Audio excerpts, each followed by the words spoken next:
மையிட்டு கண் மலர்ந்து தூது விடுத்தாள்.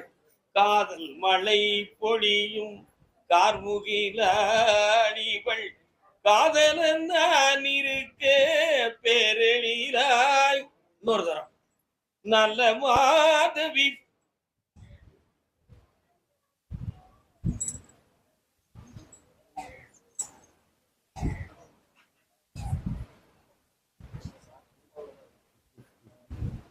வரலாம்.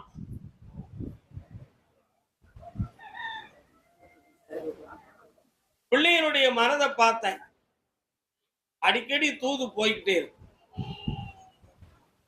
நம்ம அடுத்து என்ன செய்யலாம், அடுத்து என்ன நிகழலாம், இவங்களை டிமிக்கு கொடுக்கறது எப்படி, அப்பனையும் ஆத்தாலையும் பெருசாக நினைக்க கூடாது, என்ன செய்யலாம்ங்கிற ஒரு தூது போய்கிட்டே இருக்கு. அது அடுத்தவங்க மூலமா இருக்கான்னு பார்த்தேன்.